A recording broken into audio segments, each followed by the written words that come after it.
Japanese martial arts, if you say hello, you say us. In Japanese martial arts, if you say I understand, you say us. And if you say yes, anything like that, you say us. So we're going interactive, folks, right at the start. So, you're going to get a free Japanese lesson tonight. Are you having a good time? Us. Okay. Come on. This is B and I, yeah? Okay, so, are you having a good time? Us. Okay. It's almost there, okay? In a fight, spirit is more important than technique. So we're going to do it one last time. So give it everything you've got. Are you having a good time? Us. Okay. Interesting. Okay. Good. Okay. The Japanese word for empty is kara, and the Japanese word for hand is te. And karate just means empty hand. So if you go back to the 14th, 16th, 18th centuries on the island of Okinawa, which is at the bottom of Japan, which is where karate originated from, they were fighting armies, they were fighting each other. You go off to the pub or whatever, and there'd be vagabonds and thieves and everything. And particularly the Japanese, when they invaded it a few times, they banned people from having weapons.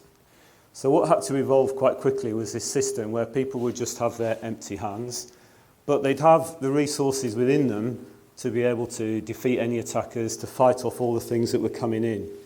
And, I think that's a bit like life in the 21st century. At the end of the day, and Neri said this really brilliantly this morning, we've only got ourselves.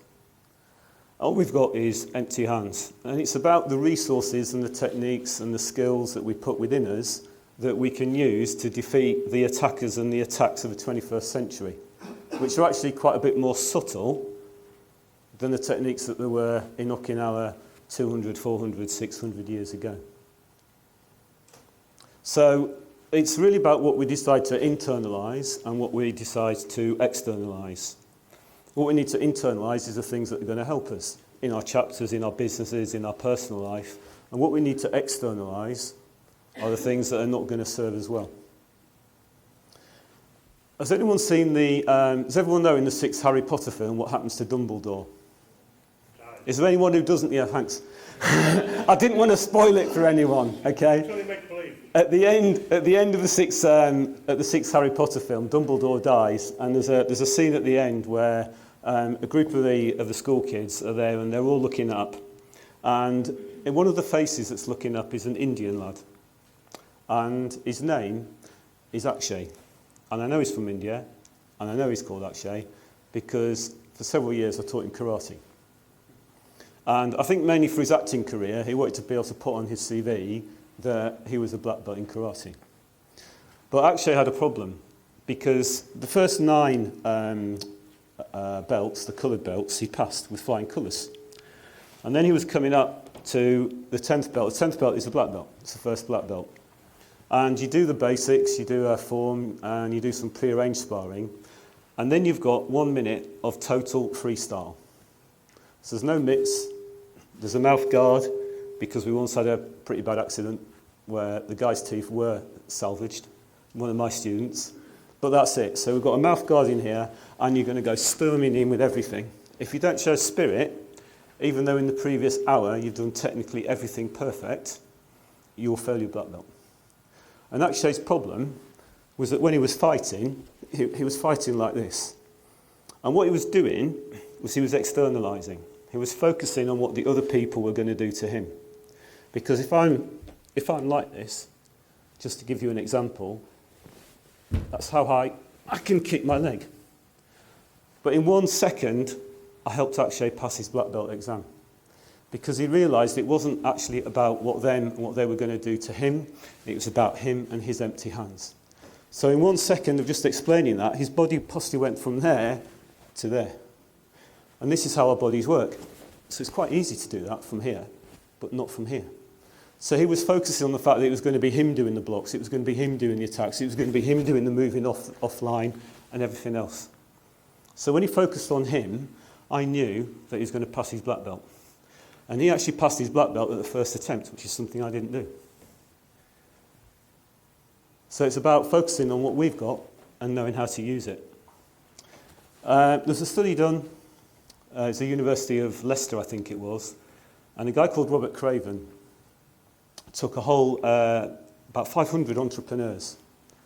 And they all had one thing in common. They'd all had a business, their first business, which had failed. But he found them in two groups. These people in this group, they'd all gone on to do second businesses, third businesses that had worked. And a lot of them were millionaires. These people had gone on to do a second business or a third business, and it hadn't worked. They were still failing. So he asked them some questions. And actually this is already came up with what Bill and Heather said, it came up with what Neary said. When these people were asked why their first business had failed, they said, the stock control system let me down. They said, that salesman that we got to help develop our company, he was rubbish. When they asked these people, they'd had the same problems. But what they said was, the stock control system that I chose the wrong one. The salesperson that I had the wrong one. So these people were internalising, they were taking personal responsibility, and these people were just externalising. So the problem was always out there, it was always out there. So you're just waiting for the next attack, the next thing to come in. But it was these people who'd gone on to be successful. And if you're into NLP, neuro-linguistic programming, you'll know this as cause and effect. I'm going to refer to it today as locus of control. And by locus of control, it's about where we place the control. So you can either place the control for your life within you, or you can place it out there. If you place it out there, you're at the whim of circumstance. If you place it in here, then you can control your destiny. And Bruce Lee said it right. Bruce Lee it was more from a self-defense point of view, but Bruce Lee used to do this. And he used to say, this is my circle of life. And we've all got our own circle. And when people come into your circle, they're either going to kiss you or they're going to kill you.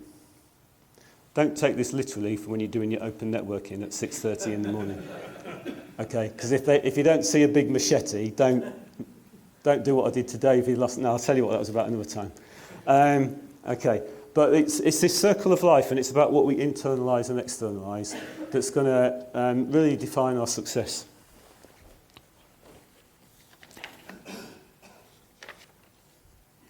Got a couple of quotes here today from a guy called Miyamoto Musashi. Has anyone heard of the Book of Five Rings? No? A lot of Japanese businessmen have this on their desk. He was a swordsman in the several hundred years ago, and he was pretty good because he lived to be 60 odd. And when every sword fight he had was to the death, then it must have been something a bit special. And he said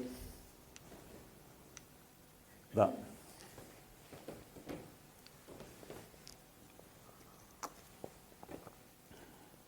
So I just like the first 5 words.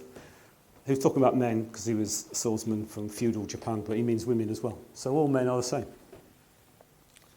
So what we're going to do today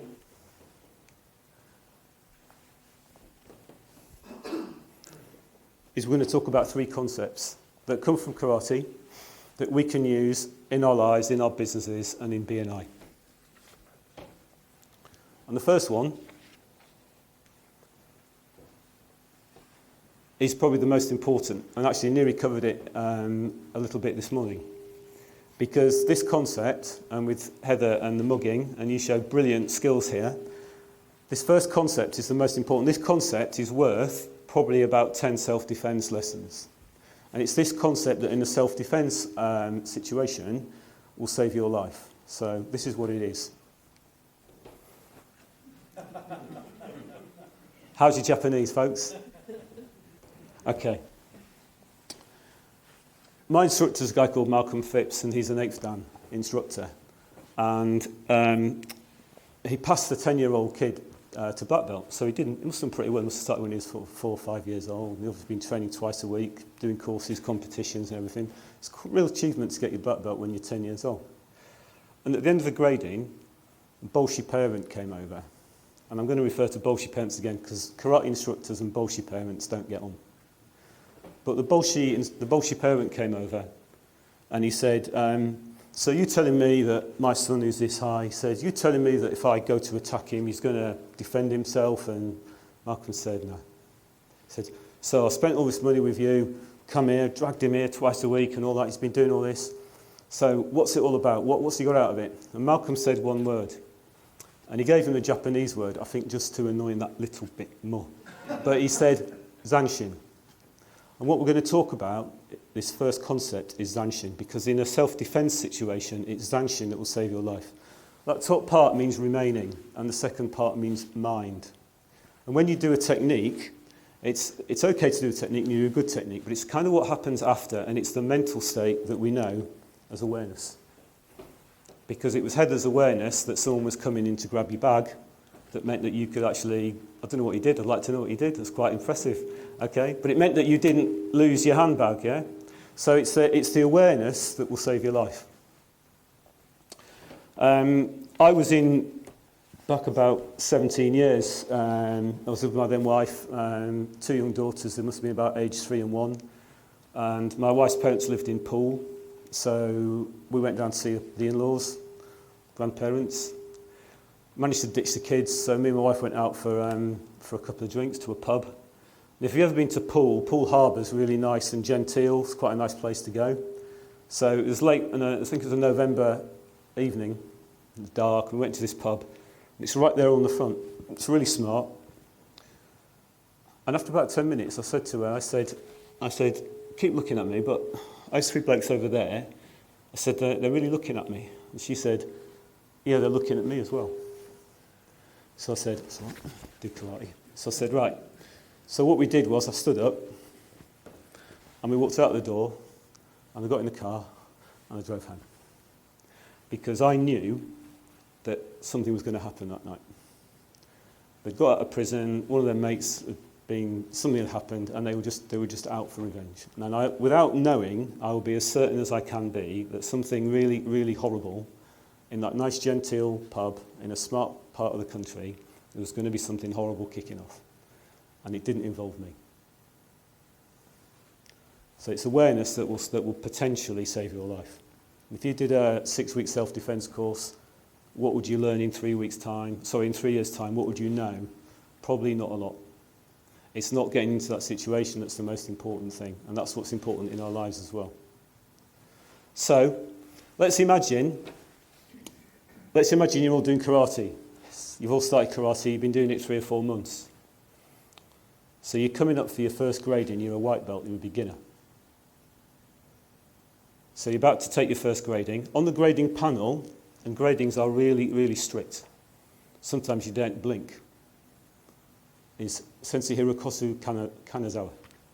He's the top instructor ever in terms of Dan grades. At the moment he's a 10th Dan. So you're about to go off, you've done your basics, and you're about to go off and do a kata. And the kata is like this. So you start from here, your first move is there, your second move is there, your third move is there, your fourth move is there, and then you're going that way. So you think, I know this kata, I've been practicing it, I've been training at it in the dojo for 10 weeks, it's great. But what happens is, you do your first move, and what you're faced with is that. Because your zanshin of the wall was not good. Because you should have been here. So you've gone off, and in front of you is a brick wall. So how do you feel? Bit hacked off? This is a true story. This is a true story. What this guy noticed was that there was a door in the wall. And what he did was he pushed open the door, disappeared out of the hall, came back, and went off and finished the kata. Then you do some sort of pre-arranged sparring, and then the results are announced. So if that had been you, would you have passed? What do you think the verdict was? Hands up if you think you passed. Most people. Hands up if you think you failed. Oh, you never fail a karate grading. That's a trick question. Okay, all right. If you didn't pass it that time, you go back and get it the next time. Okay? Because that was, what David read out was my one shining moment of glory. But when I went for my first Dan, I didn't get it. So I'm too dumb to quit. So I went back and got it the second time. When I went for my second Dan, I didn't get it. I went back and got it the second time. Okay? So you never fail. You only fail if you give up. But he actually passed. So what we're going to do now, I'm going to keep talking about this, but I want to talk about beliefs. Because when you even said what you're going to talk about, I said I'm going to talk about limiting beliefs. So beliefs are generalizations based on our previous experience. And it doesn't have to be our experience, it can just be other people's. If you're talking to someone and you might be talking to Bill and Heather because you're about to launch a business from a shed.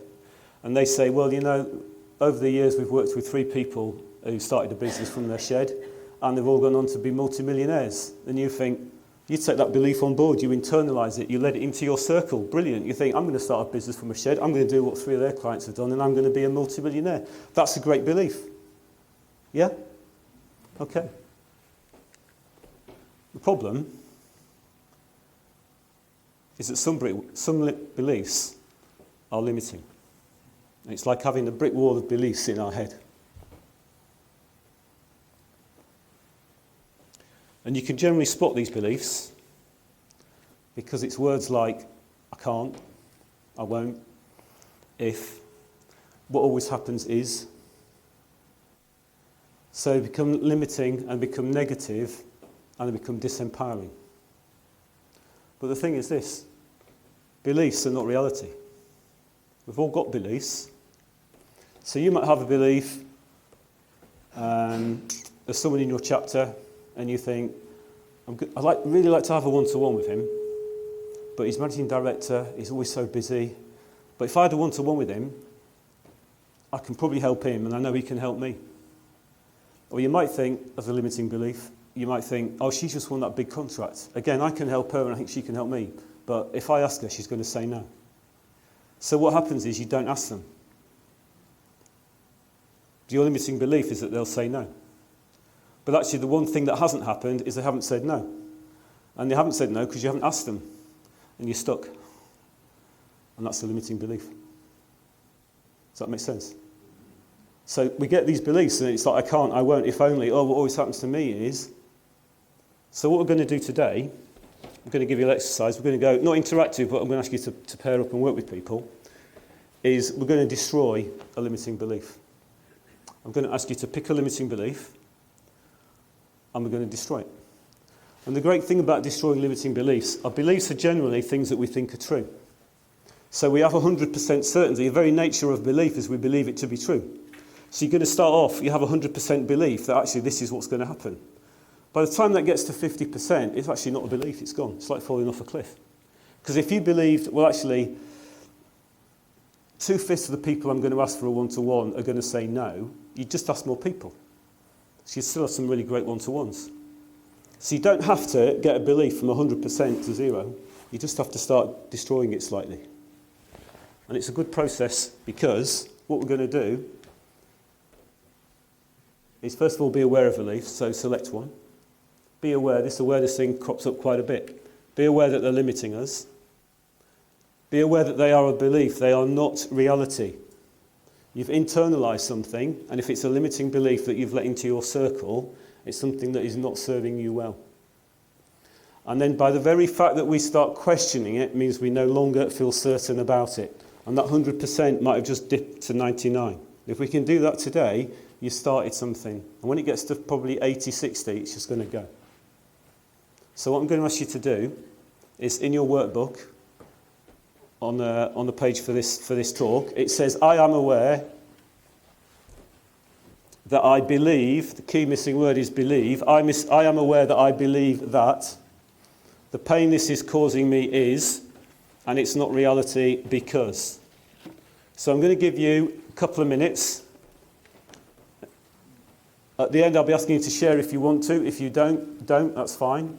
But have a belief that is limiting you, that is stopping you doing something in B&I, in your chapter, in your business, and follow that process. All right, you've got 2 minutes.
It's a fun process, destroying these limiting beliefs, isn't it?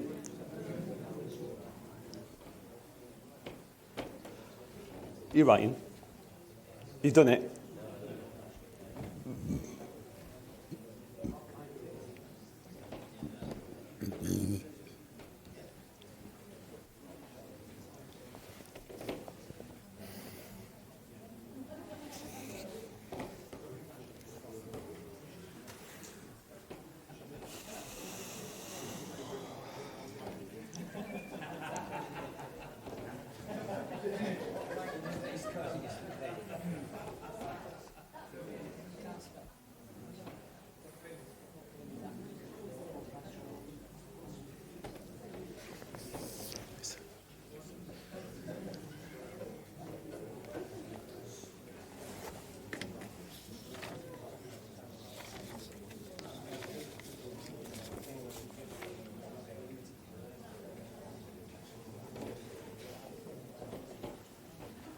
"20 seconds, folks."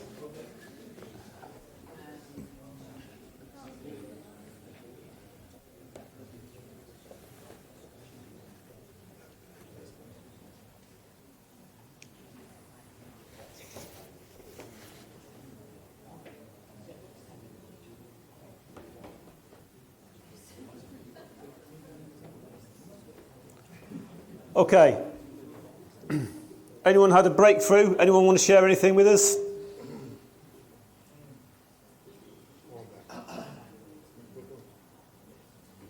Anyone want to contribute something? Anyone who's had something? What are you working on?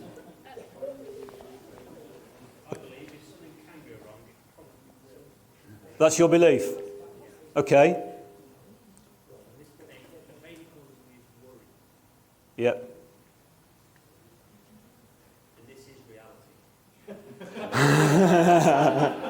Okay, so a little bit more work to do there, okay? But if you can think of ways in which you would question that, look at certain aspects of your life, perhaps, where things have gone wrong, you were expecting things to go wrong and they didn't, that if you can come up with something where you genuinely question it, you will remove the certainty from it. I'm very positive, so I can think of anything from myself, but for my son, it's basically his career. He believes he can't get a career. And so we were just discussing it between us, and we broke that down into him visualising what that would mean to him if he did get a career. Yeah. That would Yeah. break it down. And even the very fact he's visualising what would happen to him if he has a career means he's accepting to some extent that he will have a career. Yeah. Okay. All right, we'll move. I'm a bit short on time, but it's just a technique that you can use, so it might be of help to you. Second concept. How's your Japanese? No? Okay.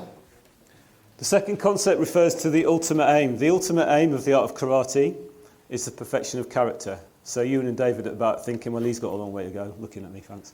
Okay, but the ultimate aim is not just to be able to throw your legs and arms around and do all that stuff. The ultimate aim is the perfection of character. And that's what we're aiming for.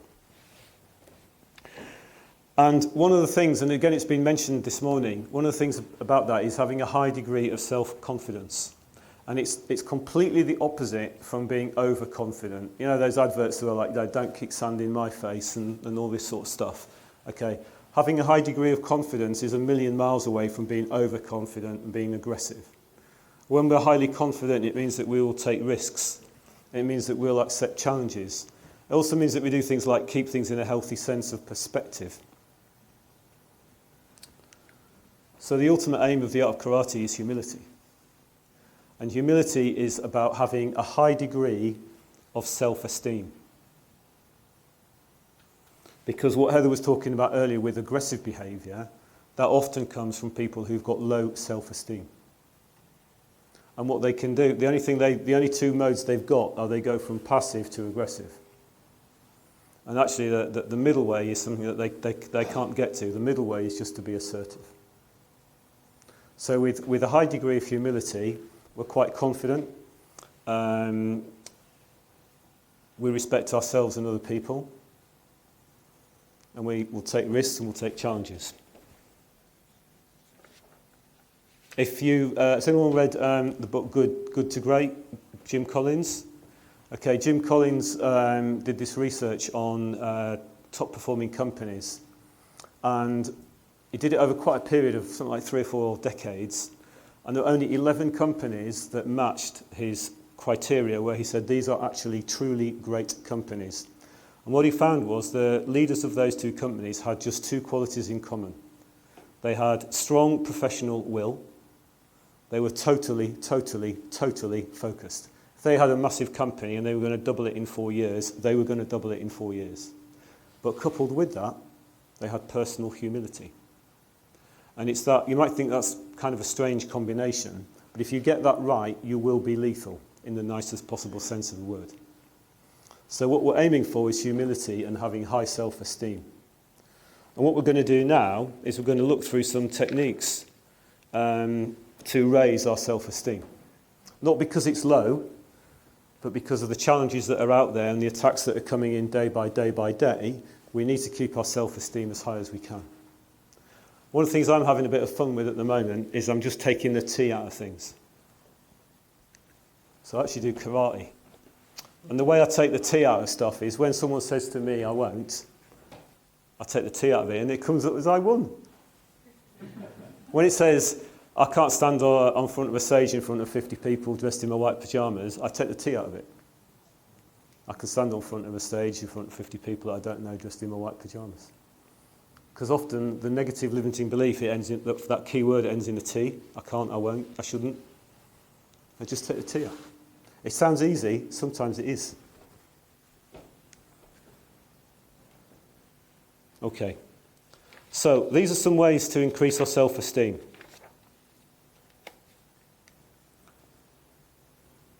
The first one sounds really easy. Be positive. So let me give you 3 ways to be positive. First one is be aware, use your zanshin, and be aware of self-talk. Because self-talk is really powerful, because no one else hears it. And sometimes your zanshin isn't that good, and you're not even aware you're saying things to yourself. And it can be very, very negative. I have sometimes you speak to people at a B&I meeting, and they say something, that they articulate something, and it's come from deep within there that they're just thinking to themselves. And they articulate, they can't, blimey, where'd that come from? And they've just articulated some negative self-talk. So the key thing with this, we're back to the first concept, the key thing with self-talk is to be aware of it. And what happens is you tend to do things and you sort of walk it along and it's like, and you go in crash, and then you go, oh God, I'm always bumping into things, oh, I'm such an idiot. And all that's happened is you've just walked into a table. But you've aligned that with the fact that I'm an idiot and I'm always doing this. So just be aware. The first thing with the self-talk is just to be aware of it. Another technique is accept sometimes things are difficult. One of my early instructors, he had some beginners together. And he got one of the beginners up because he watched him do this technique.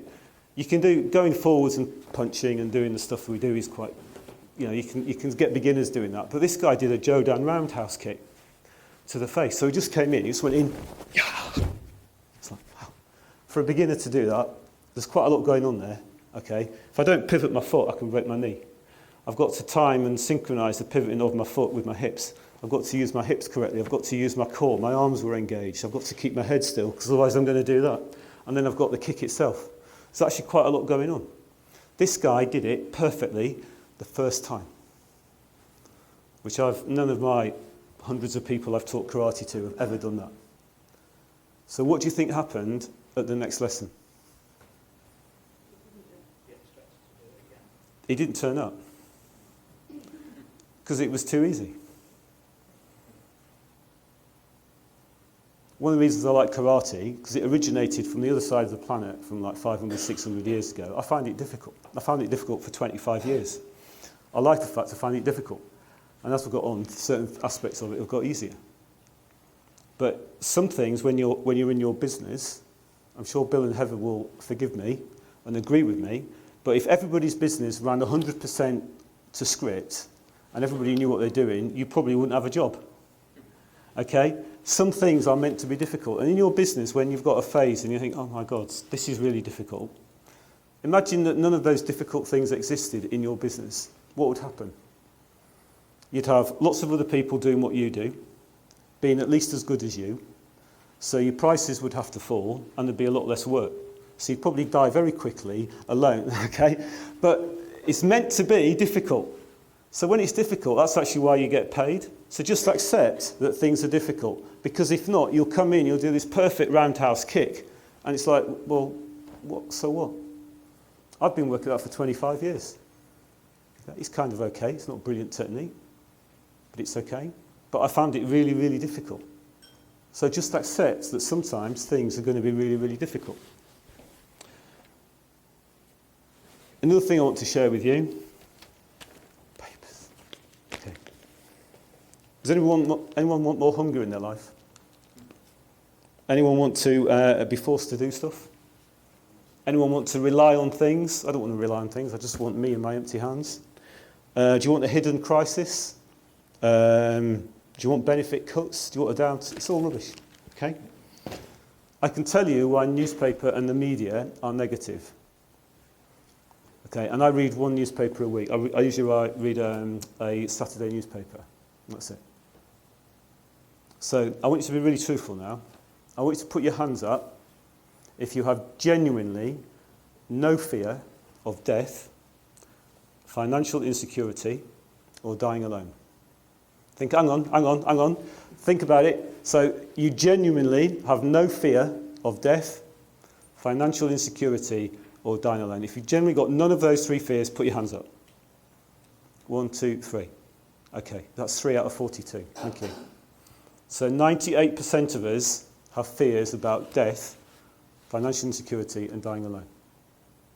So if I want to write a piece of news in a newspaper article online, and I want to connect with you so that you buy my stuff, I'm going to write about death, financial insecurity, and dying alone.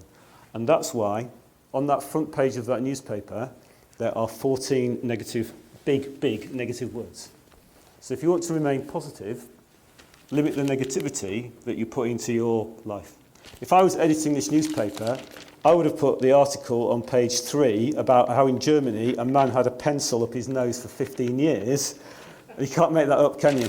I would have put that on the front page because I think that's really interesting. Okay?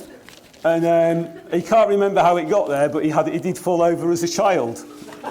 Okay? So that's far better than hidden costs and downturns and benefit cuts and everything else. Okay? But that's buried here on page 3. All right? So you've got to get through all that stuff to get to the stuff that's actually interesting and a bit fun. So 3 ways of being positive. Okay? Accept things are difficult. Be aware of your self-talk. And limit the negativity that you're going to be putting into your life. You're letting it into your circle. So be aware of it and then choose what you're going to do. But make an informed, conscious decision.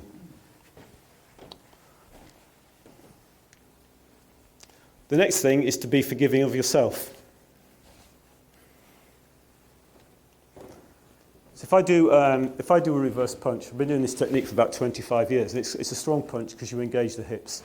So from here, if I do this, okay, so that was all right, but it wasn't perfect. Okay, I could have done a bigger breath out. I wasn't quite sure that all of this foot was in contact with the floor. So it was a good technique, but it wasn't perfect. And if I worked at that and worked at it and everything else, what would happen is then I'd think, oh no, I need more from here to drag the hip round and everything else. And then I'd probably start to come up, and then I'd be bobbing up and down. And by the time I sorted all that out, I'd be so tired it wouldn't be a perfect technique. So if you aim for perfection, you'll probably only ever be disappointed. So one way to be forgiving of yourself is to, sometimes we can settle for 98, 99%. Don't aim for perfection with every technique. Another thing, if you were to attack me, there'd be something I could do which would probably make it ideal for you, which would probably be this. Okay, because you probably feel pretty comfortable attacking me. But the thing is, I'm going to have my feet hip widths apart, and they're going to be pointing to you. I'm going to have my eyes open. I'm going to have my elbows in front of my body, not here like this. So if you attack me, you might win. but you're going to get scars. And if I attack you, I'm going to get scars as well. But imagine you're 95 and you're sitting in your rocking chair and you're thinking, I've had an interest in... No, I haven't got any scars. Nothing financial, nothing emotional, nothing, just lived. And it's like, get some scars. Just go out and get some scars. That's what one guy said. He said, right, partner up. Okay, right, partner, get some scars. Oh, good, here we go. Okay, just go in and you will get scars. I think it's nice to have a few scars. All right? So be forgiving of yourself. When you get those scars, you're just collecting bits of life's experiences. Learn from them and move on. Be confident. It sounds easy to say be confident. If we had time, we could do some sort of stress management type stuff, which is like listing your strengths, recognizing your achievements. What I will do is I share with you one story. One guy I trained with quite a bit is a guy called Sensei Dave Hazard. And he's trained in Japan, very, very highly regarded. He was the coach for the England kata squad for several years. And there was a course he was running in Hemel Hempstead, which is where my instructor lives and where I go to train. And they have the kids on first, then you have the adult black belts. So Bolshe parent said to Dave Hazard, he said, it's an hour and a half. He said, yeah. And he said, and he's holding the money out, he said, 20 quid. He said, it's 20 quid for an hour and a half. And Dave Hazard said, no. He said, it's 20 quid for 30 years. And he took the money. Okay? And I think your B&I subs are a bit like that. Because I know you buy 12 months, but I actually think you buy 27 years of B&I getting it largely right, and then perhaps a bit wrong, and then getting it right again. I think that's actually the main thing you buy. So, in terms of be confident, know your value, and don't undersell yourself. So, got business coaches in the room who decide to put their prices up as of Monday, right now? Yeah? Yeah, is that right? Okay. But particularly the monetary value, we often this is where our negativity and our self-talk and the stuff that we've let into our circle, this is where it can start to work against us. So just be aware of that. Okay. Oh, I think I've gone too far. Oh, brilliant. Okay. I heard a story. It's, this talk is 99% positive. This is the one little negative bit, just to start off with. But there's a lady, I read about a lady who is in her 40s, and she got a phone call. And previously she'd been a primary school teacher. And she got a phone call because one of the students who she'd been a primary school teacher for about 30 years ago had died. And the funeral was next week. And she was asked if she would go along to the funeral. And she said yes. So she went along, and after the service, they all got together, all the people from this class. And somebody said, you know, it's really funny, but they found on the dead person, they said on their person, they found a little bit of paper with lots of kids' handwriting on it. And what it was just a whole series of like nice words that someone had written. All different handwriting. And then one of the other people in the group said, oh, I remember that. We had, what Miss asked us to do was we all got together in a circle, and everyone wrote their name at the top. And at the bottom, you wrote one nice word. So I'd write a nice word about Mike, and I'd fold the paper over, and we'd pass it round, and I'd write a nice word about everything else. And that bit of paper was on their body when they died 30 years later. So what's that all about? I think what it's about is there's so much negativity out there that when we actually get, like with a child's innocence, and we get actually somebody saying something nice about us, and something being positive and constructive, I think what Neil was talking about with the heart, and I think it really, really resonates with people. And in the past I've run stress management courses, and we've done this in groups, and it can affect some people quite powerfully. So now you know what we're going to do in the next 2 minutes. So what I'd like you to do is, because you're all sitting, from what I could discern earlier, you're all sitting in terms of groups of people that you know. So what I'd like to do is, on the top page of your notebook, write your name and pass it. If you two want to go with people at the back over there, write your name at the top okay, just your Christian name, write your name at the top, pass it to the person on your left, and you write one positive, nice word about that person. And then you pass it to the person on your left, and it will come back to you. Phil, you go over there as well. All right, you've got 2 minutes, folks. Please take this seriously, because you don't know what's going to happen as a result of it.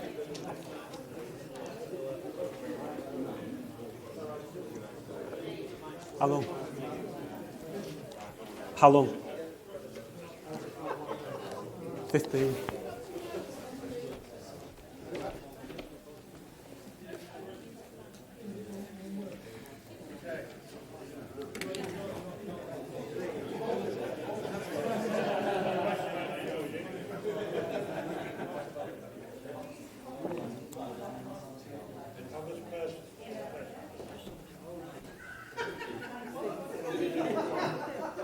All right, if you can get passing them around, folks.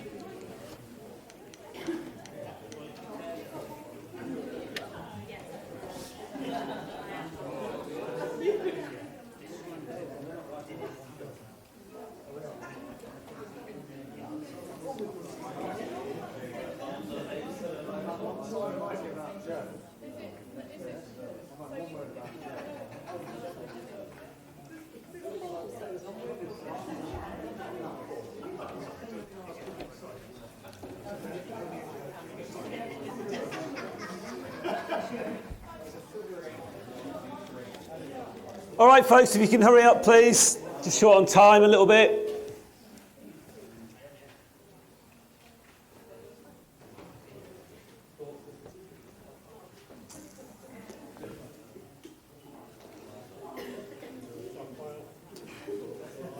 Okay, don't read other people's, just pass them around.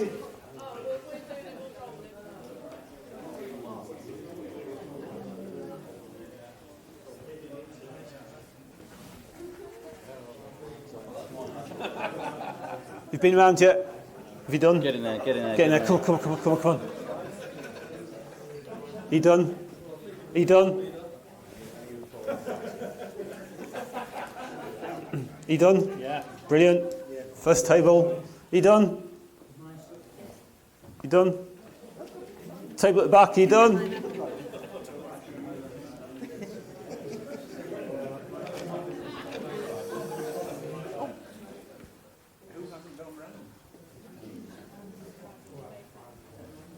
You done? No, yeah. Come on. Who's this person? That's not me. Mine's a big bit bigger. Bill. Bill. No, mine's on the. Mine's got. I'm going to have to cut you short, folks.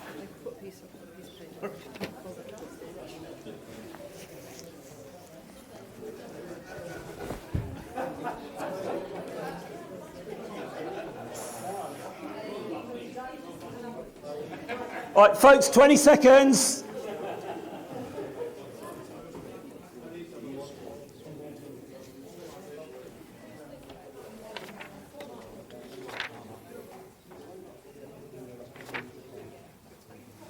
All right, if you can, maybe if you want to finish off later.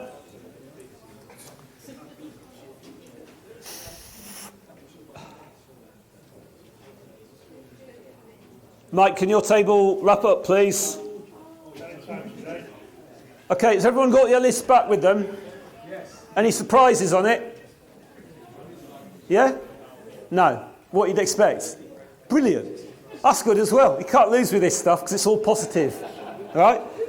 All right, folks. Okay.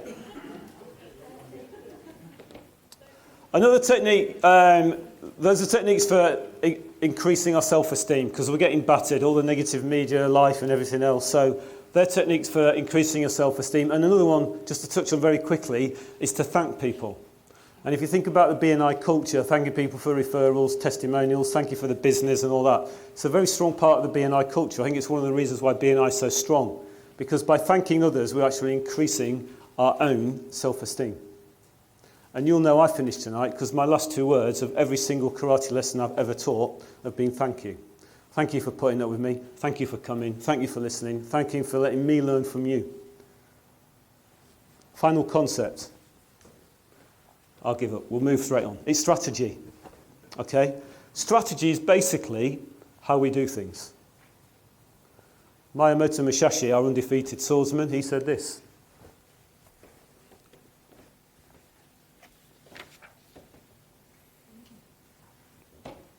Okay? So what I do is, there is a thing called karate ki, K-I, and it's basically the collection of techniques of karate. What I do is karate do. Do means the way, the process, the strategy. So in Japan you get Budo, the art of the warrior, the martial way. You get Judo, the way of peace, the gentle way. So this concept of do, the journey, the process, is very common in Eastern culture. So it's the doing, and it's the how. So what I'm not going to talk about today is the why or the what. This is about the how. And the thing is this, you have a strategy for every single thing you do, whether you are aware of it or not. When you woke up this morning, you didn't think, I wonder how I'm going to get out of bed. Okay, you didn't, I might shuffle down, I might do a cartwheel and go round, okay? The chances are you got out of bed today exactly the same way you got out of bed yesterday. And the same way you got out of bed the previous day. You have a strategy for how you manage your emails. You have a strategy for how you drive your car, how you start your car, how you get in your car. You have a strategy for every single thing you do, whether you are aware of it or not. Okay? And this is really key. You have a strategy for every single thing you do, whether you are aware of it or not. So we're going to use this concept. We can use this concept very easily to get more love in our relationships. Me and David seem to be a hot item at the moment. Okay, to get more referrals. My partner and I, Christmas before last, Christmas Day, it just didn't work. It wasn't good. I'm not quite sure why. So 5 months ago, just over 5 months ago, just the day before Christmas Eve, I said to her, because I knew she had a strategy for having a great Christmas Day. So I said to her, what is it you need me to do so that you can have a really great Christmas Day? Now, you could have locked us all in a room for 10 years and we wouldn't have come up with the answer that she said. Because what she said was, on Christmas Day morning, I want you to peel the carrots, I want you to prepare the sprouts, and then I want you to clear off and get out of my kitchen. Okay? Because I do the kicking on Christmas Eve, she does the kicking on Christmas Day. Peel the carrots, prepare the sprouts, and get out of my kitchen. Because even people going up to her and saying, do you know what you've been doing, is stressful. So that's what I did, and we had a really great Christmas Day. So here's the thing. If you're in a relationship right now, the person you're in that relationship with has a strategy for how they love you. And do you know what? You could guess. Actually, you could go and ask them. You could say, darling, you know I love you. What is it I do that really shows to you I love you? And they might say something that you're not expecting. They might say, it's when I'm walking along and you put your hand in mine. It might be when you buy me flowers, go down the pub. Could be anything. But if you don't ask, you're just guessing. So if you want a bit more love in your life, just ask them what their strategy is. Here's another one. This is so simple we don't do it most of the time. Your clients and your prospects have strategies for how they buy from people. If you've got if you're type of business where you have an ongoing relationship with a customer, they will have a strategy for how they deal on an ongoing basis with their suppliers. You could guess what it is, or guess what? You could ask them. You could actually say, you know how much we love working with you? I'd really love to be working with you in 5 years' time. What other clients do you have where you've been working with them for 5 years' time? What is it they do for you? What makes it a success for you? And they'll tell you, because they've got a strategy for how they keep buying the same stuff from the same people. If you want to sell more stuff to the same clients, they've probably come across that situation before, and guess what? They've got a strategy. Guess what? Ask them. If you're going off to see a prospect, guess what? They will have a strategy for how they take on board a new supplier. You could guess what? You could ask them. Anyone got a meeting coming up with a big prospect? Anyone? Yeah? So who is it? What sort of client is it? It's a supermarket chain. Wow. So potentially very big for you. Very big. Okay. So you've got your, when are you meeting them? Beginning of July. Okay. So they will have a strategy for how they deal with companies in your market, of your size, of your location, with your product range, whatever. So a really cool thing to do would be before the meeting in July, find out what that strategy is. That would be sensible. That would be really good. Because too often we focus on how we're going to sell, and actually this gets you focused on how they're going to buy. Does that help? Yes. Good. Okay. Also, what I'm playing around with this at the moment, but I'm detecting crossovers and themes. So how you get out of bed, if I watch someone in minute detail how they got out of bed, it might give me an idea as to their strategy for managing their email inbox. Because I might just see something and I think, I wonder if this is how they do their emails. And I'm just putting together patterns and themes. So if you want confidence in your 60 seconds and your 10 minutes, very simple thing to do is what's your strategy for being confident? What do you do in your life that makes you confident? And as you stand up to deliver your 60 seconds, put that into your head. Because you have a strategy for how you feel confident. So it might be, well, when I go water skiing, what makes me confident is I'm totally prepared and I'm ready whatever the weather. So actually, with your 60 seconds, as you stand up, you say, do you know what? I'm totally prepared for this and I'm ready for anything. So it's work in progress for me, but it might give you something to play with. More referrals from new people. Okay. I'll skip that one because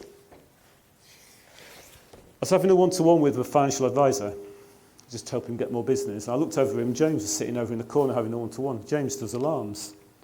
So Mike was talking and he said, the financial advisor, he said, one of my clients, she knows she's got financial security if she has £1,000 a month to spend on designer clothing.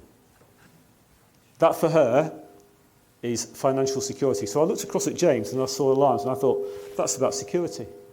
So what we've got them both doing is when Mike gets a new client, he says, you know how I've made your finances secure? I know someone who'd do the same with your property. And James says the opposite. So whoever you're sitting next to, if you had a one-to-one with them, there will be a theme. There will be a common link between you and them, so that every client that you've got, you can say to them, you know I've helped you with, well, I know someone who does this for interior furnishings. But it's the theme.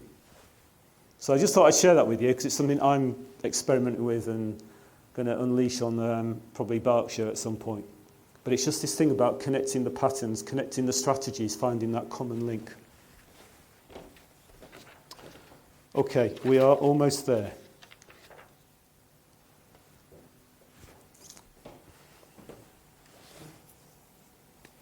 Three years ago, I went to Rouen. I got up at 6 o'clock in the morning, picked someone up, got the ferry, drove down to France, did 2 hours training, did 4 hours training the next day, did 4 hours training the next day, did 2 hours training the next day, caught the ferry and came home. I was away for 4 days, 12 hours karate, brilliant. As we finished the last session, we were walking up from these tennis courts, and it was this guy, Sensei Dave Hazard again, who'd been taking about half the lessons. And we'd written pages of notes. I had about 7 or 8 pages, A4 pages. Don't do this, don't do that, and all this. And when you're doing this, what you should be thinking of it. No, brilliant stuff. So he heard us talking about, we've all got all these notes and everything else. And he said, he just looked at us and said, take 2 things. And I thought, been out for 4 days, 12 hours karate, 2 things. 3 years on, I remember 2 things. There's one move in a kata. Sometimes you move offline because you're grabbing someone, so you're going to disturb them. So sometimes you move offline, but sometimes you don't. You just keep it all nice and channel. Because if I've blocked and they've gone past me, that's all I need to do. So what I've been doing, and quite a few of us have been doing this. He said, no, you don't do that. You just do that. So I thought, okay. 3 years later, that's what I do. And the other thing he said was, if you breathe in and then do a technique, it's a really big, slow technique because you've got to breathe out. So just before you do a technique, breathe out. It's like, that's different. So 3 years on, there's 2 things that I've changed. So at the bottom of your sheet of paper, it says 1 thing I'm going to do in my business. So I've been talking for an hour. Thanks for putting it with me. So if you want to now write down one thing that you will do differently in your business as a result of what I've shared with you and what we've covered in the last 55 minutes. Is that okay? Us? Right. I haven't finished yet, so just write something in.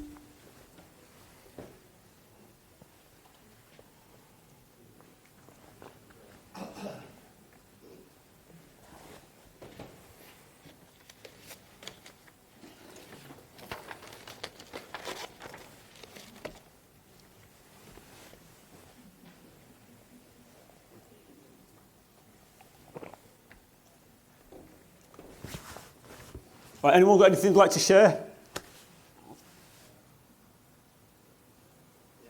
Yeah? Ask? What, to find out their strategy? Yeah, just ask them. It's so simple, we don't do it. Brilliant. Anyone got anything else? Take one other. Sorry? Sorry, I was being forgiven of myself. Yeah, absolutely. Absolutely. Brilliant. Okay. Just remember three things. You're unique, you're special, and you're awesome. Us. Thank you. Us.